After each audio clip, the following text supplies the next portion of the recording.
মানুষ যখন আল্লাহকে পেয়ে যায়, হ্যাঁ, মানুষ যখন আল্লাহকে পেয়ে যায় তখন সে দুনিয়ার আসল বাস্তবতা বুঝতে পারে, দুনিয়া কি জিনিস।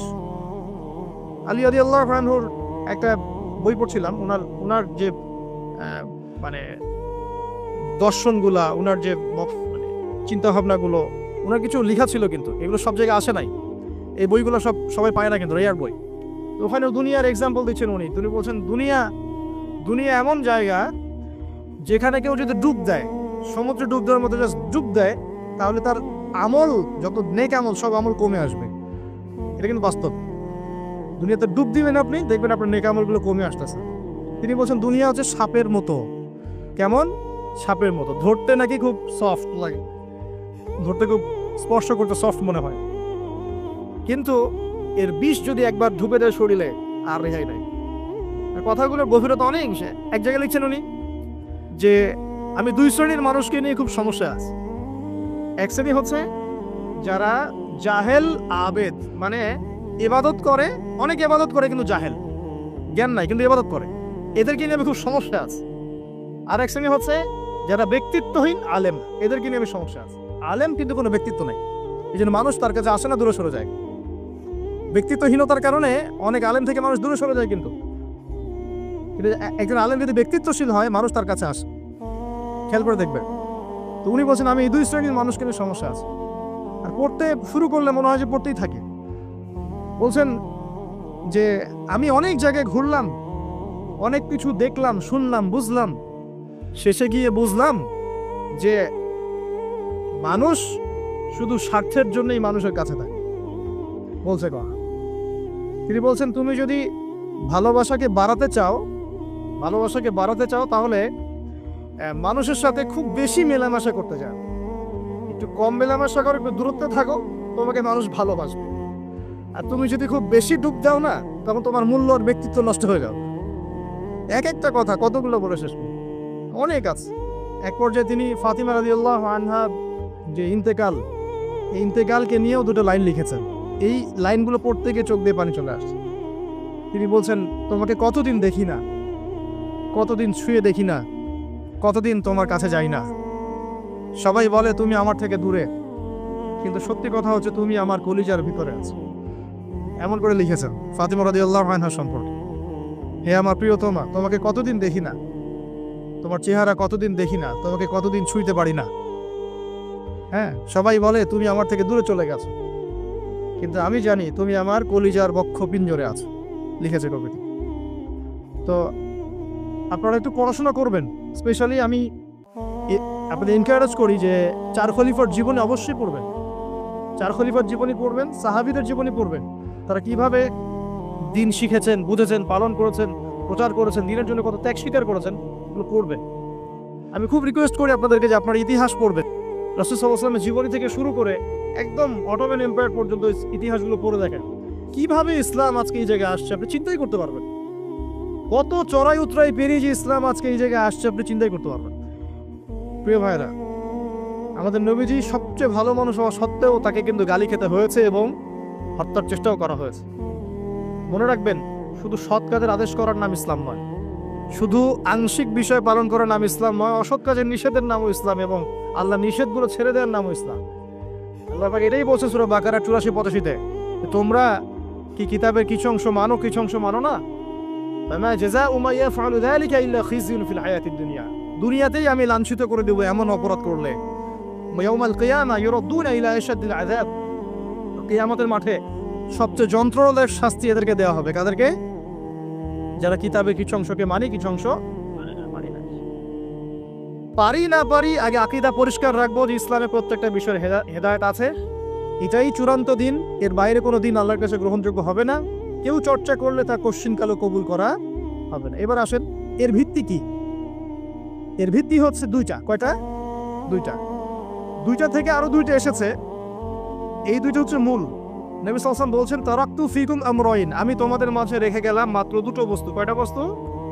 দুটো বস্তু। লান তাদিল্লু মা তামাসসাকতুম বিহিমা, তোমরা কোশ্চিনকালেও পথভ্রষ্ট হবে না যতদিন পর্যন্ত এই দুটাকে আঁকড়ে ধরে থাকবে। কোন দুটা? এক নাম্বার আল কিতাবুল্লাহ, আল্লাহর কিতাব। দুই নাম্বার ওয়া সুন্নাতে নবীহি, তার নবীর সুন্নত। তো কোরআন এবং সুন্নত মিলেই কোরআন এবং হাদিস নয় কি? আচ্ছা, এখন আমাদের সামনে নবীজি নাই, আমাদের সামনে সাহাবায়ে কেরাম নেই, আমাদের সামনে তাবেঈন চার ইমাম কেউই নাই, ওলামায়ে কেরাম আছেন, আর আমাদের সামনে আছে কোরআন এবং হাদিসের কিতাবগুলো। এই তো ইসলাম আমরা দেখছি, তাই না? এর বাইরে তো আমরা দেখতে পাচ্ছি না। সাহাবীরা না হয় সরাসরি নবীকে দেখে দিন পালন করেছেন, তাই না? তারপরের জেনারেশন সাহাবীদেরকে দেখে করেছে, তারপরের জেনারেশন তাবেঈদের দেখে করেছে। আমরা তো কাউকেই দেখতে পাচ্ছি না। আমরা দেখছি কোরআন এবং হাদিসের কিছু কিতাব এবং ওলামায়ে কেরাম সামনে আছে। এই তো, এই দুইটা হচ্ছে ভিত্তি। এখন এখান থেকে আরো দুটো এসেছে, একটা হচ্ছে ইজমা, একটা হচ্ছে কিয়াস। এই দুটোও ইসলামের। অনেকে বলে ইজমা কিয়াস ইসলামে নাই, কোরআন সুন্নাহ এই দুটাই। ইজমা এবং কিয়াস গুরুত্বপূর্ণ, কারণ ইজমা, সাহাবীদের ইজমা, এটা একটা খুব গুরুত্বপূর্ণ জিনিস। এবং কিয়াস ছাড়া আপনি অনেক মাসআলা বের করতে পারবেন না। ইয়াবার শব্দ কোরআনে আছে না নাই? ইয়াবা নাম শুনেছেন? শুনেন নাই? না শুনলেই ভালো। তো এই শব্দটা কি কোরআনে আছে নাকি? নাই। কোরআনে মাদকের কথা আছে। কিসের কথা? মাদক। এখন কিয়াস দরকার নাই। এই যে একটা মাসআলা, একটা মূলনীতিকে কেন্দ্র করে আরেকটা মাসআলাকে বের করা, ইস্তেহাদ করার যে মূলনীতিগুলো, এগুলো কিয়াস থেকে আসে। এটা কিয়াস। এটা ছাড়া আপনি অনেক মাসআলাই বের করতে পারবেন না সমসাময়িক। তো অবশ্যই কোরআন সুন্নাহ ইজমা কিয়াস চারটাই লাগবে। এখন কথা হচ্ছে, এইগুলো তো আর আমরা সরাসরি পালন করতে পারবো না। পারবো? বুঝাচ্ছি, একটু বোঝেন। মনে করেন সামনের দিনগুলোতে দেখবেন বিচ কয়েন আসবে। কি কয়েন?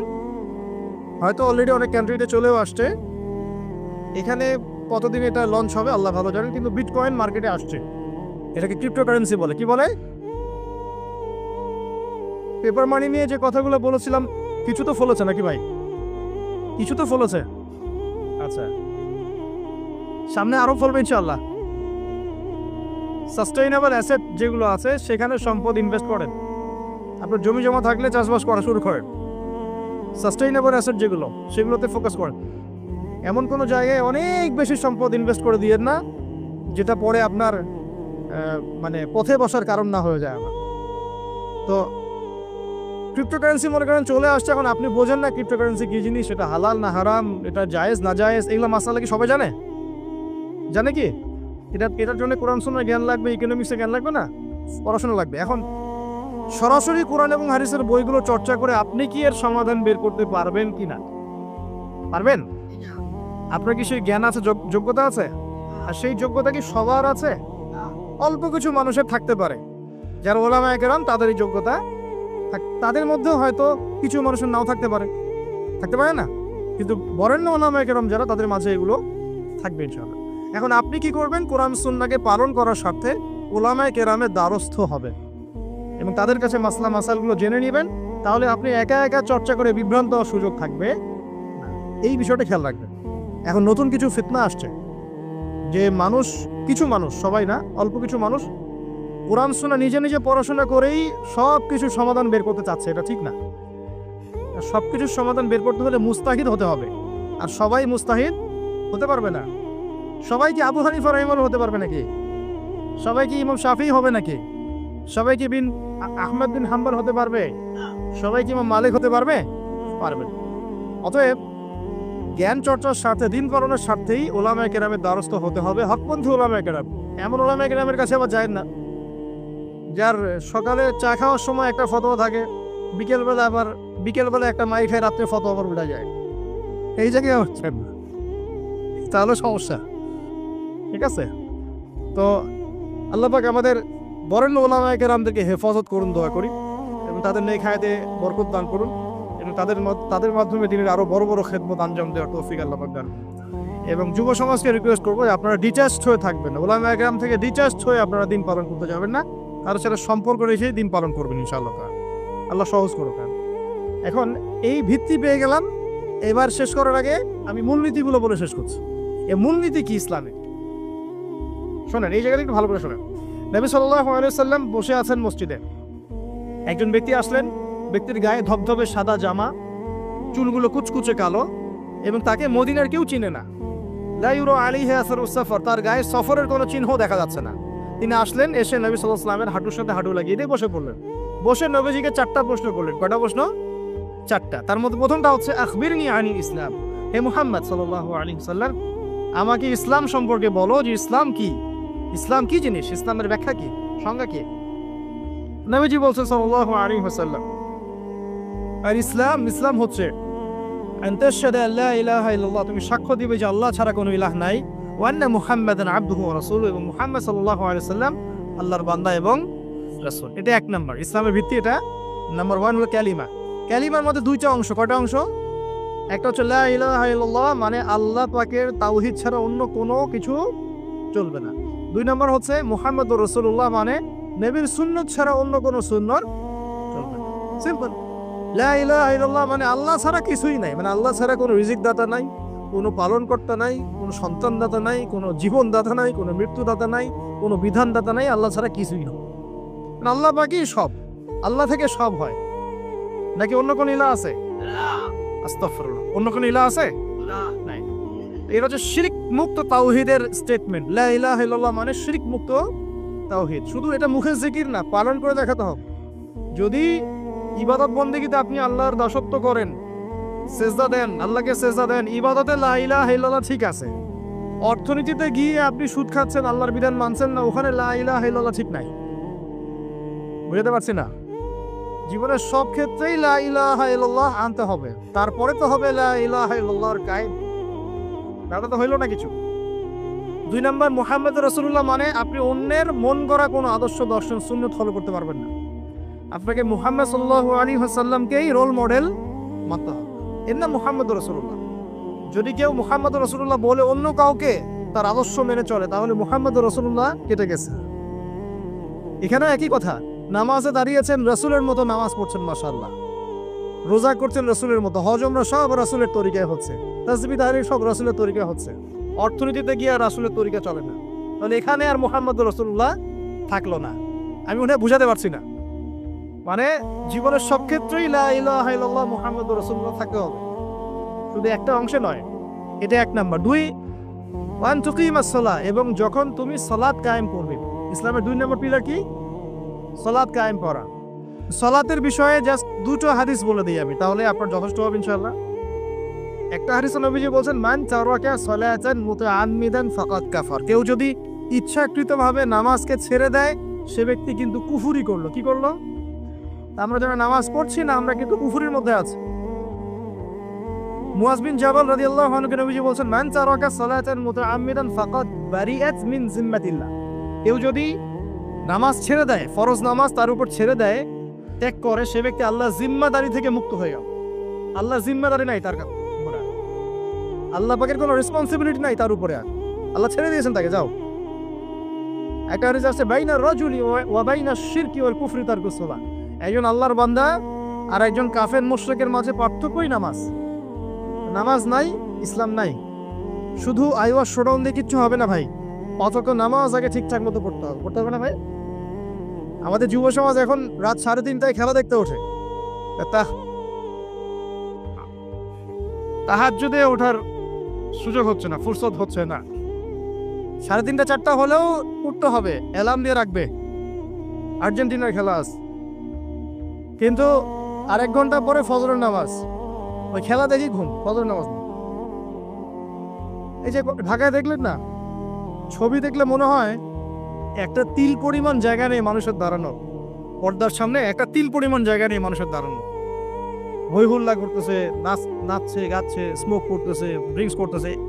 মিডিয়া এগুলোকে প্রমোটও করতেছে। মিডিয়া প্রমোট করতেছে মানে কি? মিডিয়া দেখাচ্ছে মানে বিশ্ব কত ভালো আছে এখন, কত সুখ আমাদের। হ্যাঁ, আমাদের সুখী সুখ, খালি সুখে সমৃদ্ধ জীবন যাপন করতেছে, খেলা দেখতে নাচতেছে নাকি? অথচ দেখেন ইকোনমিক সেকশনের কি অবস্থা, দেখেন কি অবস্থা দেশ। এই যে আমাদের সমাজের, যুব সমাজের নৈতিকতার অবস্থাগুলো দেখেন, ধর্ষণের হার দেখেন, জেনার হার দেখেন, মাদকাসক্ত মানুষদের হার দেখেন, কত হারে মানুষ মাদক খাচ্ছে, পরকীয়ার হার দেখেন, ব্লু ফিল্মসের হার দেখেন। ওদের ভাবখানে এমন যে খুব সুখ আমার জীবনে, খেলো আর খেলো। খেলার দলিল তো কোরআনে আছে তো। হ্যাঁ, আল্লাহ পাক বলছেন এই দুনিয়ার জীবনটা হচ্ছে খেলতামাশার দোকান। খেলার দলিল কোরআনে তো আছে। ওমা হাযিহিল হায়াতু দুনিয়া ইল্লা মাতাউল গুরুর, এরকম একটা আয়াত আছে সূরা হাদীদের মধ্যে। আল্লাহ পাক আছে, আল্লাহ পাক বলেছেন যে ইলামু, তোমরা জেনে রাখো, আন্নামাল হায়াতু দুনিয়া লাইবু ওয়া লাহু, তোমরা জেনে রাখো যে এই দুনিয়ার পুরো দুনিয়ার জীবনটাই খেলা, খেলতামাশা, ওলাহ, ঠাট্টা, হাসি ঠাট্টা, মানে এটা কি বলা বাংলা দিয়ে, ভ্রম, ভ্রম, মায়া, মোহ, ভ্রম। তোমরা জেনে রাখো দুনিয়ার জীবনটা খেলা, খেলতামাশা, ভ্রম, মিছে মায়া। ই'লামু আন্নামাল হায়াতুদ দুনিয়া লা'ইবুন ওয়া লাহু ওয়া যিনাতুন ওয়া তাফাখুরুন বাইনাকুম ওয়া তাকাসুর। এবং দুনিয়ার জীবন হচ্ছে একে অপরের সাথে প্রাচুর্যের প্রতিযোগিতা। এগুলা আল্লাহ পাক বলছেন, তো খেলার দলিল তো কোরআনেও পাওয়া যাচ্ছে না? দুনিয়ার জীবনটাকে আল্লাহ বলছেন ওয়া মা হাযিহিল হায়াতুদ দুনিয়া ইল্লা মাতাউল গুরুর। পুরো দুনিয়ার জীবনটাই হচ্ছে মাতাউল গুরুর, প্রতারণা, ধোঁকা, মরিচিকা ছাড়া কিছুই না। আর প্রমোট করা হয় যে বিউটি কন্টেস্ট হচ্ছে, মনে হচ্ছে কত সুখ আমাদের। হ্যাঁ, মেয়েরা একদম অর্ধনগ্ন নগ্ন হয়ে ফ্যাশন শো করছে, প্রমোট করছে, দেখো এগুলো সবাই কি সুন্দর জিনিস, কত সুখ, কত সুখে আছি আমরা। খেলতেছে মানুষ, দেখো ব্রাজিল আর্জেন্টিনা খেলা হচ্ছে, কত সাপোর্টার, কত সুখ, কত মজা, কত লাজ্জাত দুনিয়াতে। হ্যাঁ, মানে কি প্রমোট করতেছে দেখেন। মানে রিয়েলিটি, একটা কথা বলেছে অনেক লেকচারে যে এই ফিতনাময় যুগ, দাজ্জালের যে যুগটা হবে না, ওই যুগে বাস্তবতা আর ভিজুয়াল ওয়ার্ল্ড হবে আকাশ পাতাল পার্থক্য। মানে যা আপনি দেখবেন সেটা সত্য না, ভিতরের বিষয়টা সত্য, যেটা আপনি দেখতে পাচ্ছেন। যা আপনি দেখবেন সেটা সত্য না, যা সত্য তা আপনি দেখতে পাচ্ছেন না। এটা হবে দাজ্জালের যুগ। কেমন? খিদিরের মতো। নৌকা ফুটা করলেন কেন? সন্তান হত্যা করলেন কেন? বাচ্চা হত্যা করলেন কেন? আর এই যে দেয়াল নির্মাণ করলেন কেন? তিনটা ক্ষেত্রে মুসা আলাইহিস সালাম ভেটো দিচ্ছেন, খিদির আলাইহিস সালাম বলছেন যে এর পিছনে কারণ আছে। কারণ আছে না? দাজ্জালের যুগটা এমন হবে, বাহ্যিকভাবে যেটা দেখছেন চোখ দিয়ে এটা সত্য নয়, ভিতরে যেটা আছে ওটা সত্য। ভিতরটা সবাই দেখতে পারবে না, দেখতে হলে খিদির হতে হবে। ভিতরটা হচ্ছে যে সমাজ তো ডিস্ট্রয়েড, ম্যাসাকার হয়ে গেছে, সমাজের কাঠামোই ভেঙে গেছে আমাদের। এখন নারী পুরুষের যে ফাংশন চেঞ্জ হয়ে গেছে, ধর্ষণের হার দিন দিন বেড়ে গেছে, ইফটিজিং বেড়েছে, বেপরদামি বেড়েছে, নগ্নতা বেড়েছে, মাদক বেড়েছে, পরকীয়া বেড়েছে, কচি কচি বাচ্চা কাচ্চা মেয়েগুলোকে ধরে ধরে ধর্ষণ করা হচ্ছে। সমাজের কাঠামোই চেঞ্জ হয়ে গেছে, সমাজের সমকামিতা বেড়েছে, প্রচুর সমকামী, খেলতামাশা, দুনিয়ার জীবনটা খালি খেলতামাশা। আর আমাদের এই যুব সমাজ, যাদের হাতে ইসলামের ভবিষ্যৎ আছে, ওদেরকে এইদিকে মোহাগ্রস্ত করে রেখে দেওয়া হচ্ছে। এরা নামাজ পড়ে না, কোরআন তেলাওয়াত করে না, আলেম ওলামার সাথে কোনো সোহবত নাই, কোনো সম্পর্ক নাই, হাদিসের কিতাব নাই বাসায়, দাড়ি নাই, ইসলামিক লেবাস পোশাক নাই, ইসলামিক মূল্যবোধ নৈতিকতা নাই, আল্লাহর রাস্তায় সময় দেওয়ার কোনো মানসিকতা নাই। এই যুবক ছেলেপেলেগুলো কিনে নাচতেছে মিডিয়া। কি করবে এরা দেশের জন্য? যারা এরকম অন্য একটা রাষ্ট্র, যে রাষ্ট্র আমাকে চিনেই না, ওর খেলায় সে হুজুকে লাফায়, এ দ্বারা রাষ্ট্রের উন্নয়ন হবে নাকি? আজীব কথা বলেন, এইসব লোকজন দ্বারা রাষ্ট্রের উন্নয়ন হবে নাকি? যখন আমরা এই খেলতামশায় ব্যস্ত আছি, দেখবেন পশ্চিমারা ঠিকই ওদের উদ্দেশ্য বাস্তবায়ন করছে। কি আশ্চর্য একটা অবস্থা, কি আশ্চর্য! মানে এত সুখে আছি আমরা, এতই সুখ, খাবার, পানি, বাসস্থান, বেকারত্ব, কত সমস্যা নিয়ে ভুগতেছি আমরা, এতই সুখ যে বিশ্বকাপে নাচতে হবে আমাদেরকে। আবার এটাকে মুসলিম কান্ট্রির মধ্য দিয়ে জায়েজ করে নেওয়ার একটা পায়তারা চলছে। আয়োজন করেছে এক মুসলিম কান্ট্রি, খেলেছে আর এক মুসলিম কান্ট্রি। হ্যাঁ, এবং এটাকে দলিল নিয়ে এসে এটাকে জায়েজ করে একটা টেন্ডেন্সি চলছে, ফাইজলামি শুরু করছে। অথচ যেখানে যেখানে এগুলো হচ্ছে তার পাশে ইয়েমেন পড়ে আছে, তার পাশে সিরিয়া পড়ে আছে, যেখানে লক্ষ লক্ষ মানুষ না খেয়ে পড়ে আছে।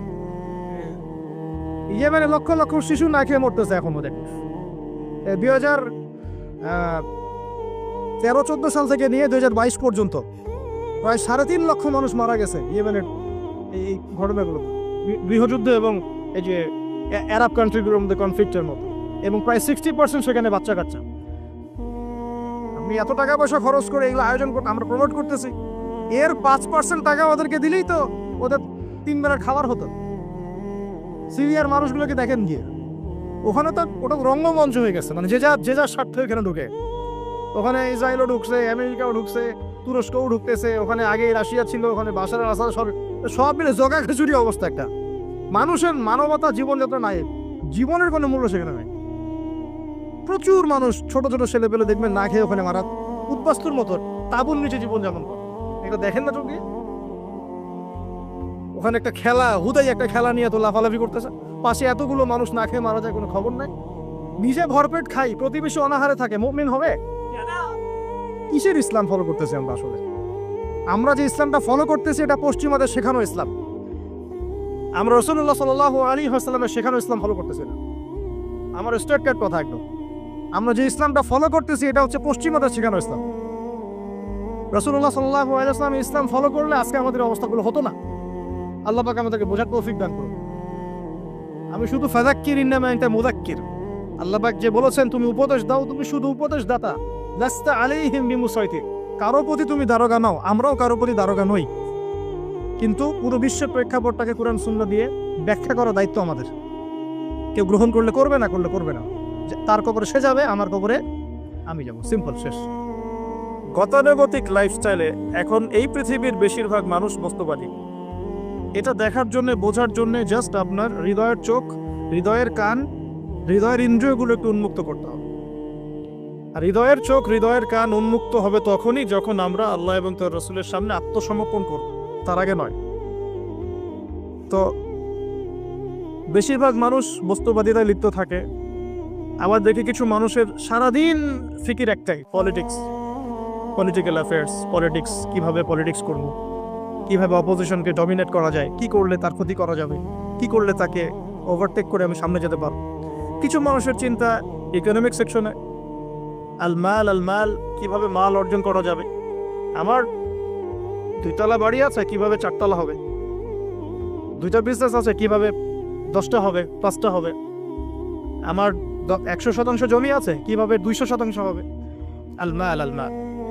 এই শ্রেণীর মানুষকে নবী সাল্লাল্লাহু আলাইহি ওয়াসাল্লাম আব্দুদ দিনার বলেছেন, দিনারের দাস।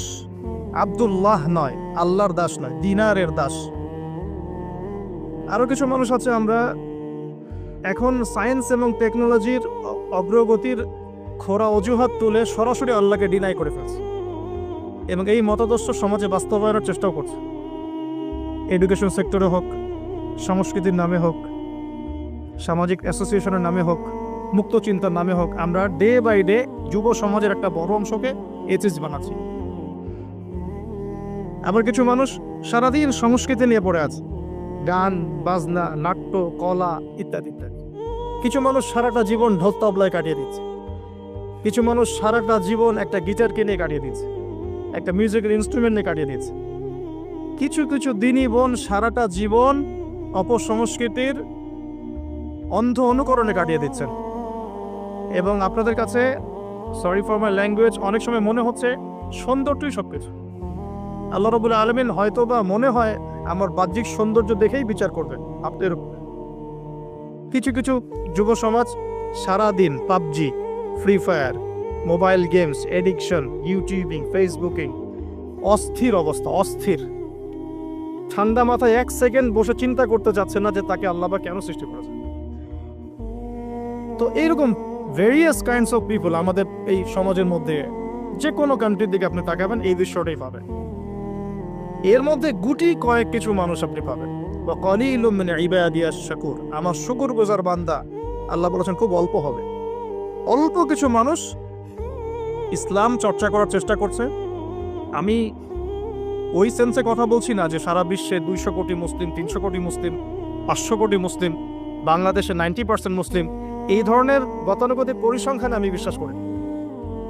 যখন ইসলামের ডেফিনেশনটা আপনি আজকে বুঝে যাবেন বাসায়, তখন আপনি নিজেও চিন্তা করবেন যে আসলে আমরা মুসলিম আছি কিনা। সংখ্যা তো বসিয়ে দিলাম 90% মুসলিম, ঠিক আছে। তো গুটি কয়েক কিছু মানুষ আল্লাহর পরোয়া করেন, তার রাসূলের পরোয়া করেন, তার কিতাবের প্রতি সম্মান প্রদর্শন করেন। এই মানুষগুলোর মধ্যে কয়েকটা ভাগ আছে। এক ভাগ মানুষ পরিপূর্ণ মুমিন, মাশাআল্লাহ, আমরা দোয়া করি আল্লাহ পাক তাদের সংখ্যা বাড়িয়ে দেন। এক ভাগ মানুষ আছেন পরিপূর্ণ মুসলিম, উদখুলু ফিস সিলমি কাফার উপর আমল করে, অর্থাৎ তোমরা পরিপূর্ণরূপে ইসলামে প্রবেশ করো, এই আয়াতের উপর তারা আমল করে। এক শ্রেণীর মানুষ আছেন মুযাবযাবিনা বাইনাহুম, মানে ডান বামের মাঝখানে থাকেন, যখন স্রোত যেদিকে সেদিকে ফ্লো। এবং এর মধ্যে কিছু দাড়ি টুপিওয়ালা মানুষও আছে, যেদিকে ফ্লো সেদিকে কথা, যেদিকে ফ্লো সেদিকে অ্যাক্টিভিটিস। তার নিজস্ব একটা স্বতন্ত্র অবস্থান নাই, এটাই হক, এরকম একটা অবস্থান নাই। কিছু মানুষ আছেন আল্লাহ এবং তার রাসূলকে বিশ্বাস করেন, কিন্তু কাজ করতে গিয়ে কবিরা গুনাহে লিপ্ত হচ্ছে, সুদ খাচ্ছে, মদ খাচ্ছে, জেনা করছে, পরকায়ে লিপ্ত হচ্ছে, হারাম অ্যাফেয়ার্সে আছে, নোংরা মুভিজ দেখছে, আস্তাগফিরুল্লাহ। কিছু মানুষ আছেন পার্ট টাইম মুসলিম, শুক্রবারে আপনি তাদেরকে পাবেন, ঈদের দিনে পাবেন, কোন একটা কনফারেন্সে পাবেন, আপনি 5 ওয়াক্ত নামাজে পাবেন না। আপনি এর মধ্যে পাবেন কিছু প্রোটেস্ট্যান্ট মুসলিম। প্রোটেস্ট্যান্ট কেমন? কালিমা তো পড়েছি, লা ইলাহা ইল্লাল্লাহ, আল্লাহ মাফ করে দিবেন, এই যে চিন্তা মাথায় বসিয়ে নিয়েছে, সে আমলকে ইমানের অংশ মনে করছে না। কালিমা একদিন পড়েছি, লা ইলাহা ইল্লাল্লাহ মুহাম্মাদুর রাসূলুল্লাহ, ব্যাস আমি জান্নাতে চলে যাব। Protestant version of Islam. এরকম অনেক ভার্সন আছে ইসলামের মধ্যেই। কেউ আছে সুবিধাবাদী মুসলিম, কেউ ফাসেক মুসলিম, কেউ জালেম মুসলিম, কেউ আছে মোনাফেক টাইপের, কেউ প্রোটেস্ট্যান্ট। খাঁটি আল্লাহর বান্দা, খাঁটি মুমিন, খাঁটি মুসলিম, এই মানুষগুলোকে মোটিভেট করার জন্য আজকের টপিক। আসুন কিছু মহামানবের গল্প শুনি।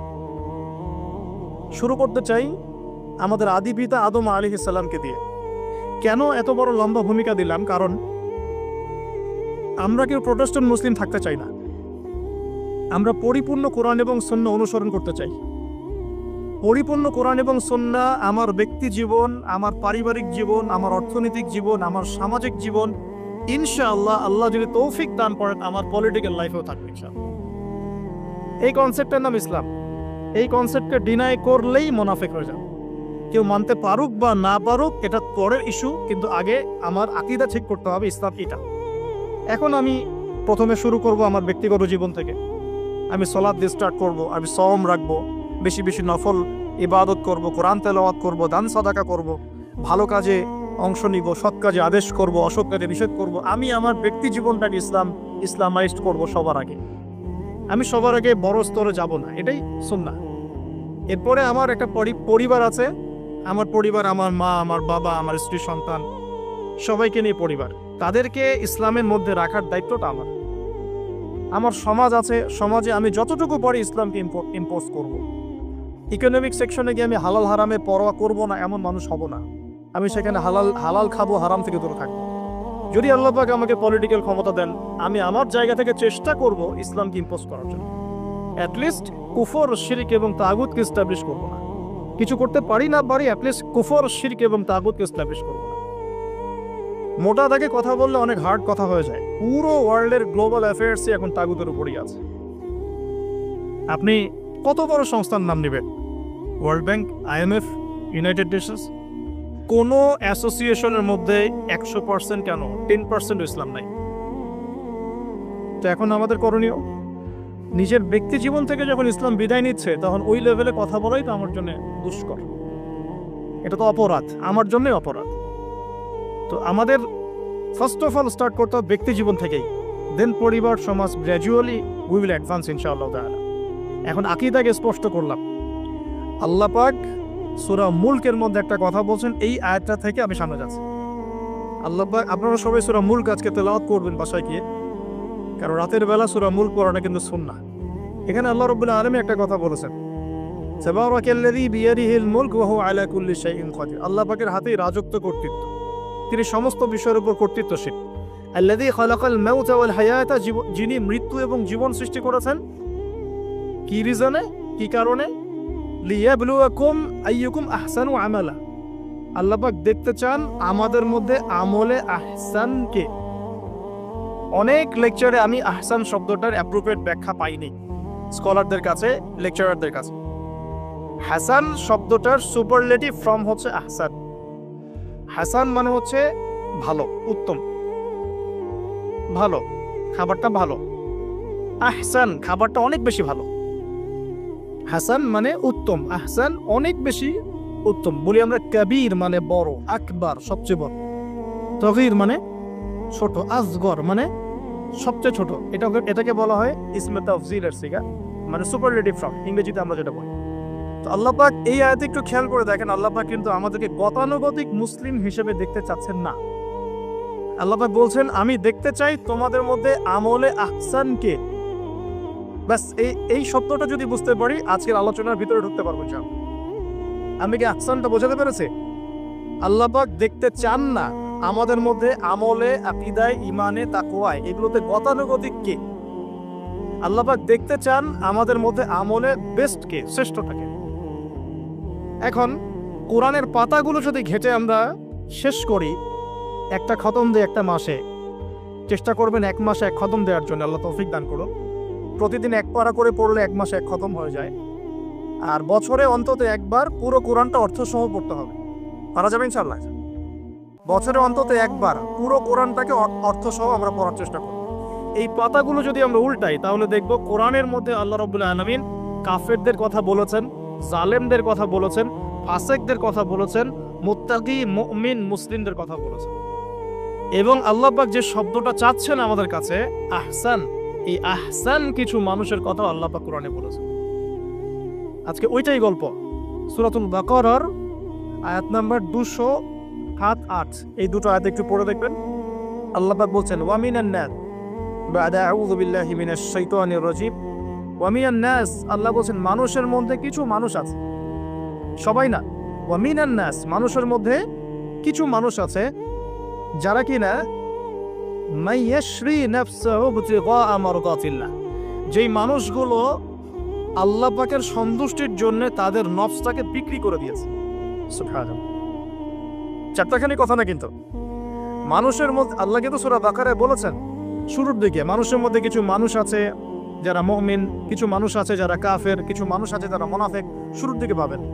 এখানে আল্লাহ পাক বলছেন মানুষের মধ্যে কিছু মানুষ আছে যারা তাদের নফসটাকে আল্লাহর সন্তুষ্টির জন্য বিক্রি করে দিয়েছে। সুবহানাল্লাহ, মানে তাদের জীবনের মূল থিমটাই হচ্ছে আল্লাহ পাকের সন্তুষ্টি অর্জন করা। কোনো কিছুকেই তারা আল্লাহর সন্তুষ্টির উপর প্রাধান্য দিবে না। যদি কোটি টাকার অফার আসে হারাম, সে সেটা রিজেক্ট করবে, আল্লাহ নারাজ হবে। একটা সুন্দরী মেয়ে যদি জেনার অফার করে, সে রিজেক্ট করবে, কারণ সে আল্লাহকে ভয় করে। সে আল্লাহ পাকের জমিনের উপরে গায়রুল্লাহ বা কুফফারদের তাগুতদের কোনো লস ইমপ্লিমেন্ট করতে পারবে না, কারণ সে আল্লাহকে ভয় করে। সে ইকোনমিক লাইফে হালাল হারামের পরোয়া করে চলবে, কারণ সে আল্লাহকে ভয় করে। সে তার পরিবারে পর্দা এস্টাবলিশ করবে, বিকজ সে আল্লাহকে ভয় করে। মানে আল্লাহ পাকের সন্তুষ্টির জন্য নিজের নফসটাকে, জান মাল সবকিছুকে বিলিয়ে দিয়েছে। এই মানুষগুলোর সম্পর্কে আল্লাহ বলছেন আল্লাহু রাউফুম বিল ইবাদ, এই মানুষগুলোর প্রতি আল্লাহ পাক রাউফ হবেন, কোমল নরম সফট হয়ে যাবে। সুবহানাল্লাহ, কোমল নরম সফট মানে কি? কিয়ামতের মাঠে ডাকা হবে, এই গুনাহগুলো করেছিলে? জি আল্লাহ, আমি এই গুনাহগুলো করেছি। আল্লাহ পাক পর্দা দিয়ে দেবেন, পর্দার পরে বলবেন যে দুনিয়াতে তোমার এই গুনাহগুলো আমি গোপন করে রেখেছিলাম, আজকেও সবগুলো গোপন করে দিলাম, জান্নাতে চলে যাও। আল্লাহু রাউফুম বিল ইবাদ, আল্লাহ পাক তার বান্দার প্রতি রাউফ, কোমল হবে। দুনিয়াতে রাউফ কেমন? যে কোনো বিপদ আপদ বালা মুসিবতে সেই ব্যক্তি হাঁটু গেড়ে আল্লাহর কাছে চাবে, আল্লাহ আমার এই সমস্যা, আল্লাহ আমার এই সমস্যা, আল্লাহ আমার এই সমস্যা। আল্লাহু রাউফুম বিল ইবাদ, আল্লাহ পাক ওই বান্দার প্রতি সফট, কোমল হয়ে যাবে। এগুলোর অনেক প্রমাণ আমি আমার জীবনেও পেয়েছি, এগুলো আমি পাবলিকলি বলতে পারবো না, আর আমি ব্যাখ্যা করতে পারবো। আর এমন কিছু বিষয় আছে যেগুলো আসলে মানুষকে বলেও বোঝানো যায় না। বড় বড় স্কলারদের কিতাব এখন যখন পড়ি, তারা বলেন কি বলবো, তোমরা তো বুঝবেই না। মানে এমন একটা লেভেলে মানুষ চলে যায় যে ওই লেভেলের কথা সবাইকে বোঝানো যায় না। কিভাবে বলবো, কিভাবে ব্যাখ্যা করবো, কোন আবেগ নিয়ে আসবো, কোন সত্য নিয়ে আসবো, আমি আপনাকে বোঝাতে পারবো না। এরকম একটা অবস্থান থাকে। একজন সাহাবীর নাম বলি আলী ইবনে আবি তালিব রাদিয়াল্লাহু আনহু। আপনি তার পুরো জীবনী পড়লে তাকে খুব সফট পাবেন, নিজেকে গোপনকারী পাবেন, খুব বেশি উচ্ছ্বাস প্রকাশকারী পাবলিক ফিগার, হ্যাঁ, এই যে আমরা শো অফ, নিজেকে জাহির করা, আপনি পাবেন না তাকে। এবং তিনি শেষ জীবনে কি বলেছেন জানেন? শেষ জীবনে বলেছেন যে জ্ঞান আমি নবী সাল্লাল্লাহু আলাইহি ওয়াসাল্লামের কাছ থেকে পেয়েছি, সেগুলোকে সুষ্ঠুভাবে বন্টন করার মতো কাউকে পেলাম না জীবনে। মানে একটা লেভেল থাকে মানুষের, আল্লাহ তাকে মারিফত লাভের, যে লেভেলে গিয়ে মানুষ সবার সাথে আমভাবে কিছু বলতে পারে না। আমি ওই লেভেলে কিছু ফিল করছি, কিছু নির্যাস পাচ্ছি যে আমি আপনাকে বোঝাতে পারছি না। যাই হোক, আল্লাহ পাক রউফ মানে এত সফট হবেন, জীবনের যে কোনো পদে আপনি আল্লাহকে ডাকবেন, আল্লাহ আপনাকে তাৎক্ষণিক সাড়া দিবেন। ইনশাআল্লাহ, ইনশাআল্লাহু আযজা ওয়া জাল। এখন পাতাগুলো ঘাটলে আমরা প্রথম এইরকম কোন মানুষকে পাই যারা নিজের নফসটাকে আল্লাহর জন্য উৎসর্গ করে দিয়েছেন? 1 নাম্বার পাচ্ছি আমরা আমাদের আদি পিতা আদম আলাইহিস সালাম। আজকে ডিটেইলস আয়াত বাই আয়াত বলার সময় পাচ্ছি না, তবে আমি তামারি বলছি, আপনারা একটু বাসায় পড়ে নেবেন। আদম আলাইহিস সালামকে আল্লাহ রাব্বুল আলামিন নিজের হাত দিয়ে সৃষ্টি করেছেন। সুবহানাল্লাহ।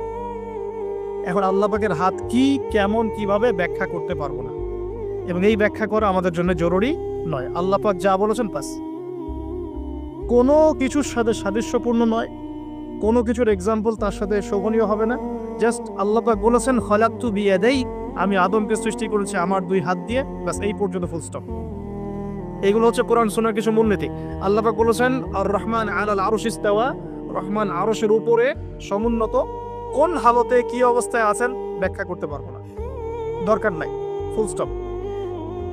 আদম আলাইহিস সালামকে সবচেয়ে বড় যে নেয়ামত আল্লাহ পাক দিয়েছেন সেটা হলো আদম আলাইহিস সালামকে আল্লাহ পাক তার পক্ষ থেকে ইলম শিক্ষা দিয়েছেন। সুবহানাল্লাহ, আল্লাহ পাক প্রথমেই তাকে সৃষ্টি করে ফেরেশতাদেরকে দিয়ে সিজদা করার নাই। আল্লাহ পাক তাকে আগে জ্ঞান শিক্ষা দিয়েছেন। সূরা বাকারা শুরুর দিকে আছে ওয়া আল্লামাল আদামা আসমা কুল্লাহা, আমি আদমকে যত রকম জ্ঞান আছে, আসমা কুল্লাহা মানে যত রকম নাম এবং জ্ঞান আছে সবই শিখিয়েছি আদম আলাইহিস সালামকে।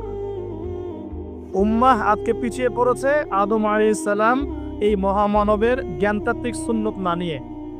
আজকে আমরা লেকচার শুনতে চাই, ইউটিউব ফেসবুক থেকে দিন শিখতে চাই, আমরা জ্ঞান অর্জন করতে চাই না।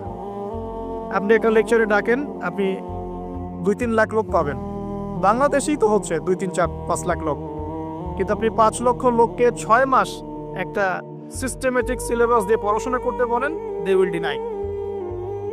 শুরু করে দেন, দেখবেন তার মধ্যে 10 জন বাকি আছে, বাকি সবাই রিজেক্ট করেছে। উম্মার সবচেয়ে বড় সমস্যা এখন, ইয়াংদেরকে স্পেশালি বলছি, জ্ঞানতাত্ত্বিক রেভলিউশনের ঘাটতি আছে। আমরা অনেক কিছু করতে চাই, অনেকে দাওয়ার কথা বলেন, জিহাদ ফি সাবিলিল্লাহর কথা বলেন, ইসলাম প্রতিষ্ঠার কথা বলেন, জ্ঞান অর্জন করতে চান না। ইলম অর্জন ছাড়া আপনি কিছুই করতে পারবেন। আমরা জানি যে আদম আলাইহিস সালামকে এবং তার স্ত্রী হাওয়া আলাইহিস সালামকে জান্নাতে রাখা হয়েছে। সেখানে ওই যে ফেরেশতাদের মধ্যে লুকিয়ে থাকা জিন যার নাম ইবলিস, সে সিজদা করে নাই। ইবলিস কিন্তু ফেরেশতা ছিল না, এটা ভুল কথা। ইবলিস কানা মিনাল জিন্নি ফাফাসাকা আন আমরি রাব্বি, ইবলিস ছিল জিন জাতির একজন যে তার রবের আদেশকে লঙ্ঘন করেছিল। ইবলিস ফেরেশতা ছিল না, এটা ভুল কনসেপ্ট। এমন না সে ফেরেশতা ছিল পরে শয়তান হয়ে গেছে, না, সে কখনোই ফেরেশতা ছিল না, সে জিন জাতির একজন ছিল। বিকজ এই পৃথিবীতে মানুষের আগে জিন জাতির অবস্থান ছিল, এর পূর্বে হয়তো আরো কিছু ছিল, আমরা জানি না, আল্লাহ পাক গোপন করে দিয়েছেন, আমরা জানি না। এখন ইবলিস সিজদা করেনি কেন? বিকজ সে বলেছিল খলাকতানি মিন নার ওয়া খলাকতাহু মিন তিন, আমাকে সৃষ্টি করেছেন আপনি আগুন দিয়ে, আদমকে সৃষ্টি করেছেন মাটি দিয়ে, কেন আমি আদমকে সিজদা করব? সে আদমকে সিজদা না করে এটা প্রমাণ করতে চাচ্ছে যে আল্লাহ আপনি ভুল, আমি সঠিক। নাউজুবিল্লাহ, এটাকে বলা হয় বাতিল কিয়াস, বাতিল কিয়াস, ভুল কিয়াস। এবং শুধু তাই না, আল্লাহ রাব্বুল আলামিন তাকে ওয়ার্ন করার পরেও সে কিন্তু ইউটার্ন করে তওবা করে ফিরে আসে নাই, সে তার মতের উপর অটল ছিল। পক্ষান্তরে আমাদের পিতামাতা যখন ফল খেয়ে ফেলেছেন জান্নাতে, যখন পোশাক খুলে গেছে, জান্নাতের পোশাক খুলে গেছে, ফল খাওয়ার পর প্রথম যে ঘটনা ঘটেছে, গায়ের পোশাকটা খুলে গেছে। দেখেন, সর্বপ্রথম আমাদের পিতামাতাকে জান্নাতে ফেরেশতাদের সামনে ইবলিস নগ্ন করে দিয়েছে। এটা ছিল আমাদের প্রতি ইবলিসের সবচেয়ে বড় আঘাত। শুরুতে, প্রথম আঘাত, শুরুতে শিরক করাতে পারে নাই, বেদাত করাতে পারে নাই, হারাম খাওয়াতে পারেনি ইত্যাদি। শুরুতে আমাদের পিতামাতাকে সে অবাধ্যতায় লিপ্ত করে গা থেকে জান্নাতের পোশাকটা খুলে ফেলে দিয়েছে। এখান থেকে আমাদেরকে বুঝতে হবে আজকের এই গ্লোবাল সোসাইটিতে আমরা যে নগ্নতার এই ভয়াল থাবা এবং প্রদর্শনী দেখছি, এটা ওই আসমানের ওই যে ইবলিসের যে চক্রান্ত, তার এই জমিনে বাস্তবায়ন হচ্ছে এখন। বোঝাতে পারিনি মনে হয়, আল্লাহ মাফ করো। ইবলিস আমাদের পিতামাতার গা থেকে কাপড় খুলে ফেলে দিয়েছিল। সূরা আরাফে আল্লাহ পাক এটা বলেছেন, ইয়ানজিউ আনহুমা লিবাসাহুমা লিইউরিয়াহুমা মিন সাওয়াতিহিমা, হে বনু আদম তোমরা সতর্ক থেকো, তোমাদের পিতামাতার গা থেকে কিন্তু ইবলিস কাপড় খুলে ফেলেছিল, তোমরা পৃথিবীতে গিয়ে আবার সেই কাজ করো না। তাহলে এখন আমরা একটু বুঝতে চেষ্টা করি, ইন্টেলেকচুয়াল অডিয়েন্স সবাই আমাদের ক্রিটিক্যাল থিঙ্কার্স দরকার। তাহলে এখন যে সোসাইটির মধ্যে নগ্নতার, বেহায়াপনার সয়লাভ চলছে, every single city and country, including Dhaka, the city of Akhiruzzaman, সেটাও তো দেখেন কোথায় আপনি মানে শালীনতা পাচ্ছেন, ইসলামিক কান্ট্রি হিসেবে আলহামদুলিল্লাহ এখানে অনেক কিছু পান। ওয়ার্ল্ডের অন্যদিকে তাকিয়ে দেখো, তার মানে ইবলিসের ওই এজেন্টটা এখন পৃথিবীতে কিছু মানুষ বাস্তবায়ন করছে। তাদের সাথে ইবলিসের একটা যোগসূত্র আছে আদর্শিক। আল্লাহ পাক আমাদের মা বোনদেরকে বেপরদামি থেকে হেফাজত করুন এবং আমাদের চোখগুলোকে আল্লাহ পাক পবিত্র করুন। কিভাবে আপনি চোখ নামিয়ে চলবেন এই সমাজের মধ্যে, এতে এত সহজ নয়। আমরা খুব ভালো করে জানি এটা এত সহজ নয়। তো দেখুন, অনেক ভিতরে চলে যাচ্ছি। আদম আলাইহিস সালাম হাওয়া আলাইহিস সালামকে সর্বপ্রথম নগ্ন করে দিয়েছে ইবলিস। তারা কিন্তু তওবা করে ফিরে এসেছে। কি সেটা? রব্বানা, আমরা বলি রব্বানা যালামনা আনফুসানা ওয়া ইল্লাম তাগফির লানা ওয়া তারহামনা লানাকুনান্না মিনাল খাসিরিন। যখনই আমাদের পিতামাতা বুঝতে পারলেন যে তারা একটা ভুল করে ফেলেছেন, তখন তারা তওবা করে ইউটার্ন করলেন আল্লাহর দিকে, যেই কাজটা ইবলিস করে নাই। এই কাজটা ইবলিস না করার কারণে সে কাফের হয়ে গেছে, চিরস্থায়ী জাহান্নামী হয়ে গেছে। আর এই তওবা করে ফিরে আসার কারণে আমাদের পিতামাতা জান্নাতি হয়ে গেছে। আল্লাহ পাক এই কারণেই তার রাসূলের মাধ্যমে জানিয়েছেন যে প্রত্যেক আদম সন্তান, কুল্লু বানি আদম খাত্তা, প্রত্যেক বনু আদম হচ্ছে পাপী। আমরা সবাই পাপী, আমরা সবাই পাপী। পাপের তো শেষ নাই আমাদের, আল্লাহ মাফ করুন। ওয়া খায়রুল খাত্তাইন আত-তাওয়াব, যারা তওবা করে ফিরে আসে এরাই হচ্ছে শ্রেষ্ঠ পাপী। জীবনের যে কোনো সময় যদি কেউ খালেস ভাবে আল্লাহর দিকে তওবা করে ফিরে আসতে পারে, আল্লাহ পাক এক মুহূর্তের মধ্যে তার আমলনামার সমস্ত গুনাহ মাফ করে নেকি দিয়ে পরিবর্তন করতে পারে। এগুলো হাদিস থেকে বলছি, ডিটেলস বলতে পারছি না আমি, কোডগুলো। তো এখন এই মহামানবের জীবন থেকে আমরা কি শিখলাম? দেখো, তাকে আল্লাহ পাক ইলমের নিয়ামত দিয়েছেন। তার মানে আমরা যদি গতানুগতিক মুসলিম না হয়ে এক্সট্রা অর্ডিনারি মুসলিম হয়ে আল্লাহর সাথে সাক্ষাৎ করতে চাই, দুনিয়াতে বেঁচে থাকতে চাই, পরকালে জান্নাত চাই, তাহলে আমাদেরকে আগে ইলমের চর্চা করতে হবে।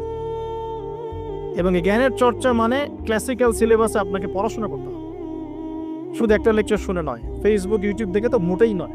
এখান থেকে মাঝে মাঝে কিছু নলেজ নেওয়া যায়, কিন্তু এগুলো কখনো কনস্ট্রাকটিভ নলেজ নয়। বরেণ্য উলামায়ে কেরাম যারা থাকবেন আপনাদের বেস্ট পসিবল ওয়েতে, তাদের কাছে গিয়ে পরামর্শ করে বইপত্র পড়তে হবে। আদারওয়াইজ আপনার মেমোরি এবং জ্ঞানটা বিক্ষিপ্ত হয়ে যাবে। এখনকার ইয়াং জেনারেশনের অন্যতম সেরা প্রবলেম হচ্ছে তাদের মস্তিষ্ক বিক্ষিপ্ত। তাদের মস্তিষ্কে কনস্ট্রাকটিভ কোনো সিলেবাসে পড়াশোনা নাই। আজকে এই বই, কালকে ওই বই, কালকে আদনান ভাইয়ের লেকচার, পরশুদিন আজহারি ভাইয়ের লেকচার, তারপরের দিন আরেক ভাই, তারপর আরেক ভাই। আবার সমাজে তো এক একজন এক এক কথাও বলছে, তখন তার মাথাটা পুরো পাজলড, হ্যাঁ, ম্যাসাকার্ড। এই মাসালা এটা বলছেন, ওই মাসালা ওইটা, তার ওইটা কি হবে, ওইটা কি হবে। সলিউশন হচ্ছে ক্লাসিক্যাল ইসলামিক সিলেবাস পড়াশোনা করতে হবে। আমি খুব শর্ট করে গেলে সাবজেক্টগুলো বলে দিই আপনাদের। 1 নম্বর, ফার্স্ট অফ অল কোরআনুল কারীম। কোরআনুল কারীমের মধ্যে থাকবে authentic recitation, translation, Quranic grammar এবং অ্যারাবিক ল্যাঙ্গুয়েজ, 4টা বিষয়। তারপর থাকবে হাদিসের নবী সাল্লাল্লাহু আলাইহি ওয়াসাল্লাম। হাদিসের মধ্যে সহজ হাদিসের কিতাবগুলো পড়তে হবে। ফর এক্সাম্পল মিশকাতুল মাসাবিহ, রিয়াদুস সালিহিন, বুলুগুল মারাম, আপনার ফাইজুল কালাম, হাদিসে আরবাঈন, এরকম কিতাবগুলো আগে, তারপরে আস্তে আস্তে আস্তে আপনি কঠিন কিতাবের দিকে যাবেন। তবে এগুলো ওস্তাদ ছাড়া হয় না। এরপর দরকার হচ্ছে সিরাত, নবী সাল্লাল্লাহু আলাইহি ওয়াসাল্লামের পবিত্র জীবনী। এই জীবনী যার জানা নাই, সে তার জীবনটাকে রাসূলের সিরাতের আলোকে মেলাতে পারবে না। এবং দ্বীন ইসলাম নিয়ে কিছু করতে চাইলে রাসূলের সিরাতের সুন্নাহ মাফিক করতে পারবে না। এরপর দরকার ইকোনমিক্সের জ্ঞান, ইসলামিক ইকোনমিক্স অবশ্যই। তারপরে দরকার হচ্ছে ইসলামিক ইতিহাসের জ্ঞান, ফিকহের জ্ঞান, আকীদার জ্ঞান, উসুলের জ্ঞান। এভাবে একটা কনস্ট্রাকটিভ সিলেবাস দাঁড়ায়। তারপরে গিয়ে একজন মানুষের জ্ঞানটা পাকাপোক্ত হবে। সময় লাগুক 10 বছর, 15 বছর, 20 বছর। আমরা দোয়া করি আল্লাহর কাছে, আল্লাহ পাক আগামী পুরো 20 বছর আমাদেরকে পড়াশোনা করার তৌফিক দান করুন। করতে থাকবো। আমাদের বেশি কথা বলার দরকার নেই, করতে থাকবো, জানতে থাকবো। এখন তাহলে আমরা আজকে প্রথম একটা লেসন পেলাম, গতানুগতিক মুসলিম না হয়ে এক্সট্রা অর্ডিনারি মুসলিম হতে হলে প্রথমে এই মহামানবের জ্ঞানতাত্ত্বিক শিক্ষা নিতে হবে, ইলমের মেহনত হবে ইনশাআল্লাহ তাআলা। আল্লাহ পাক আমাদের সবাইকে জ্ঞানের মেহনত করার তৌফিক দান করুন এবং আমাদের পরিবারে জ্ঞান প্রতিষ্ঠার তৌফিক দান করুন, আমাদের বাচ্চাদের মধ্যে সেই জ্ঞান প্রবেশ করানোর তৌফিক দান করুন। আর প্রয়োজন হচ্ছে তাওবা। আদম আলাইহিস সালাম ভুল করেছেন, আমরাও ভুল করি, কিন্তু শয়তানের পাল্লায় পড়ে ভুল করলেই তার তাবেদারি করতে হবে না, বরং যখনই আমাদের স্মরণ হবে আমরা ইউটার্ন করবো আল্লাহর দিকে তওবা করে। দ্বিতীয় মেসেজ হচ্ছে বেশি বেশি তওবা ইস্তেগফার করব। দিনে কমপক্ষে 100 বার পড়তে পারি আস্তাগফিরুল্লাহাল্লাযী লা ইলাহা ইল্লা হুয়াল হাইয়ুল কাইয়্যুম ওয়া আতুবু ইলাইহি, অথবা এতটুকু অ্যাটলিস্ট আস্তাগফিরুল্লাহ ওয়া আতুবু ইলাইহি, আস্তাগফিরুল্লাহ ওয়া আতুবু ইলাইহি, বাস এতটুকু। নবী সাল্লাল্লাহু আলাইহি ওয়াসাল্লাম দিনে 100 বার তওবা করতেন, কোন হাদিস এসেছে 70 বার তওবা করতেন। এরপর একটু সামনে যাই, কোরআনের পাতা উল্টালে দেখবো আরেকজন নবীর নাম আসে, আরেকজন মহামানবের নাম, তার নাম হচ্ছে নূহ আলাইহিস সালাম। এই মানুষগুলো যাদের কথা বলছি তারা কিন্তু কেউ গতানুগতিক মুসলিম ছিলেন না, ছিলেন তারা এক্সট্রা অর্ডিনারি মুসলিম ছিলেন। আমি তাদের থেকে নলেজ নিচ্ছি। এবার আসি কোরআনের পাতা একটু সামনে গেলে দেখবো আরেকজন নবীর নাম চলে আসে, নূহ আলাইহিস সালাম। নাম শুনেছেন?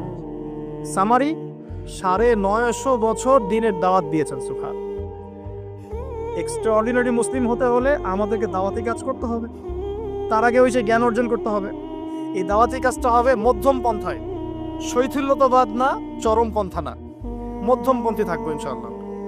এখানে অনেক সময় মধ্যমপন্থী থাকতে গিয়ে কিছু মানুষ হিকমতের দোহাই পেরে শৈথিলতাবাদী হয়ে যায়। আমি মনে বুঝাতে পারি না, কিছু মানুষ মধ্যম পন্থার দাওয়াতের কথা বলেও হিকমতের দোহাই দিয়ে কখনো কখনো শৈথিল্যতাবাদী হয়ে যান। এটাও ঠিক ওটাও ঠিক, এটাও চলে ওটাও চলে, এদিকে চলে আসে। আবার কিছু মানুষ মধ্যম পন্থার কথা বলে অনেক সময় খুব ওভার এগ্রেসিভ পদক্ষেপে চলে যান। দুটোই উম্মার জন্য ক্ষতিকর। এই জন্যই ক্লাসিক্যাল ওলামায়ে কেরামের সাথে পরামর্শ ভিত্তিক চলাফেরা করা উচিত, তাহলে তারা ডাইরেকশন দিতে পারবেন যে কোনটা এই প্রেক্ষাপটে করা উচিত, কোনটা করা উচিত না। তো নূহ আলাইহিস সালামের জীবন থেকে আমরা শিখছি দাওয়াতের মেহনত করতে হবে। এটা আমি আজকেও শিখলাম নতুন করে। নিজের মতেই মনে হলো যে আমার সামনে যে ভাই গাড়ি ড্রাইভ করছেন তাকে তো দুটো কথা বলতে পারতাম, কেন বললাম না? যে ইমামের পিছনে নামাজ পড়ে আসলাম তাকে তো দুটো কথা বলতে পারতাম, কেন বললাম না? বলতে পারতাম যে ইমাম সাহেব আপনি শুনুন, নবী সাল্লাল্লাহু আলাইহি ওয়াসাল্লাম বলেছেন দুনিয়ার সবচাইতে নিকৃষ্ট চোর হচ্ছে সে ব্যক্তি যে রুকু সেজদা ঠিকমতো আদায় করে না। চুরি করলে চোরের হাত কেটে ফেলতে হয়। যদি কেউ আমার ফোনটা চুরি করে, ইসলামিক লস কি বলছে? তার হাতটা কেটে ফেলতে হয়। আর নবীজি বলছেন সবচেয়ে নিকৃষ্ট চোর সে ব্যক্তি যে ব্যক্তি রুকু সেজদা ঠিকমতো আদায় করে না। তো আমরা এরকম দাওয়াতের অনেক ক্ষেত্র পাই। নিজেও ফিল করলাম যে না, আসলে মনে হয় আমি পরিপূর্ণ দায়ী হতে পারছি না। আমি তো এই যে বিমানে আসলাম তার কেবিন ক্রুদেরকে দাওয়াত দিতে পারতাম, অ্যাটলিস্ট শালীনতার একটা আয়াত শোনাতে পারতাম যে এই পোশাকগুলো মেয়েদের পরা উচিত নয়। যে পোশাকটা আপনি পরে আছেন, আকাশে উঠছি, সুবহানাল্লাহ, 1 সেকেন্ডের মধ্যে প্লেন ক্র্যাশ করতে পারে। Possible are not possible? 1 সেকেন্ডের মধ্যে। সেখানে আমি কিভাবে আল্লাহর জিকির বাদ দিয়ে বেহায়াপনে লিপ্ত হতে পারি? বিশ্বাস করেন, হয়তোবা আমি একটু দুর্বল মনের মানুষ কিনা জানি না, কিন্তু আমি এয়ারে উঠলে আমার সবসময় ফিকির থাকে লা ইলাহা ইল্লাল্লাহ লা হাওলা ওয়ালা কুওয়াতা ইল্লা বিল্লাহ আস্তাগফিরুল্লাহ ওয়া আতুবু ইলাইহি। মানে আমি মনে হয় যে আল্লাহ পাক ধরে রেখেছেন আমাকে, এটা ফিল করে আল্লাহ ধরে রেখেছেন বলে যেতে পারছি। ওখানে আমরা কিভাবে নগ্নতা প্রদর্শনী করতে পারি, কিভাবে করতে পারি? তো দাওয়াতের অনেক ক্ষেত্র সামনে আসে। আপনার সন্তানকে, আপনার স্ত্রীকে, আপনার প্রতিবেশীকে, ড্রাইভারকে, সবজিওয়ালাকে আমরা দাওয়াত দিতে পারি। বাট আমি মনে হচ্ছে যে আমি আসলে কথাটা বলছি বড় গলায়, আমি এখন নিজেও এটা হতে পারি নাই। আল্লাহ পাক আমাদেরকে হওয়ার তৌফিক দান করুন। নূহ আলাইহিস সালাম 950 বছর দাওয়াত দিয়েছেন। একটা খালি এক্সাম্পল দিচ্ছি, তিনি সূরা নূহের মধ্যে আল্লাহ পাক বলেছেন, নূহ আলাইহিস সালাম আল্লাহকে বলছেন রব্বি, হে আমার রব, ইন্নী দাআউতু কওমি লাইলা ওয়া নাহারা, আমি আমার এই কওমকে প্রতিদিন প্রতি রাত দাওয়াত দিয়েছি। সুবহানাল্লাহ, প্রতিদিন প্রতি রাত। আজকে এসেছি, হয়তো 2-3 মাস পরে আপনাদের এখানে আবার আসতে পারি। প্রতিদিন প্রতি রাত কিন্তু আমি দাওয়াতি কাজ করতে পারছি না, আমরা কেউই করছি না। নূহ আলাইহিস সালাম বলছেন আমি বিনা আজর, কোনো আজর ছাড়াই, কোনো স্বার্থ ছাড়াই আল্লাহ আমি আমার কওমকে দিন রাত দাওয়াত দিয়েছি। ওয়ালাম ইয়াজিদহুম দুআই ইল্লা ফিরারা, যখনই দাওয়াত দিয়েছি আমার দাওয়াত শুনে তারা খালি পৃষ্ঠ প্রদর্শন করেছে। কেউ মাথা ঢেকে ফেলেছে, কেউ মুখ কান বন্ধ করেছে, হ্যাঁ, কেউ আমাকে পাগল বলেছে, মজনুন বলেছে। এমনকি তিনি যখন নৌকা বানাচ্ছেন আল্লাহ পাকের আদেশে, মানুষ পাশ দিয়ে হেঁটে যায় আর টিচকারি করে, কবে মরুভূমিতে নৌকা চলবে? তোমার এই নৌকা মরুভূমিতে চলবে কবে? মানুষ টিটকারি মারে। তো এখনো দেখবেন স্ক্যাটোলজিক্যাল কথা বললে, আখিরুজ্জামান নিয়ে কথা বলে অনেকেই মজা নেয়। কবে আসবে ক্যাশলেস সোসাইটি? বললাম তো চলে আসছে। কবে আসবে মালহামা? বুঝি চলে আসবে। কবে আসবে বড় বড় ভূমিকম্প? আসছে, সবর করে। তো নূহ আলাইহিস সালামের জীবন থেকে শিক্ষা আমরা দাওয়াত দিব। আমরা ফার্স্ট অফ অল জ্ঞান অর্জন করব, ক্লাসিক্যাল সিলেবাস পড়াশোনা করব, উলামায়ে কেরামের সাথে সোহবত রাখবো এবং দাওয়াতে কাজ করবো ইনশাআল্লাহ। এবং এখানে আমরা মধ্যমপন্থী থাকবো, নট চরমপন্থা, নট শৈথিল্যতাবাদ। নূহ আলাইহিস সালামের জীবন থেকে আরো দাওয়াত, দিন রাত দাওয়াতের মেহনত করা, দিন রাত দাওয়াতের মেহনত করা। আল্লাহ পাক আমাকে আপনাদের সবাইকে তৌফিক দান করুন। কতদিন? 950 বছর। কত বছর? 950 বছর। পুরো আব্বাসীয় খেলাফত ছিল 509 বছর কি 10 বছর মেবি।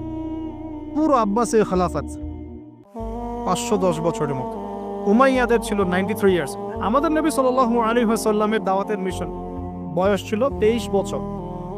950 বছর দাওয়াত দেওয়ার পর তাফসীরের কিতাবে এসেছে 40 or 80 ফ্যামিলিজ, এই 40 বা 80টা ফ্যামিলি ইসলাম কবুল করেছে। তার মানে এখানে শিক্ষা, এক্সট্রাঅর্ডিনারি মুসলিম হতে হলে দাওয়াতের মেহনতে হতাশ হওয়া যাবে না, লেগে থাকতে হবে, লম্বা সময় ধরে দাওয়াত দিতে হবে। আল্লাহ পাক আমাকে আপনাদের সবাইকে লম্বা সময় ধরে বিশ্বে দাওয়াতি কাজ করার তৌফিক দান করুন।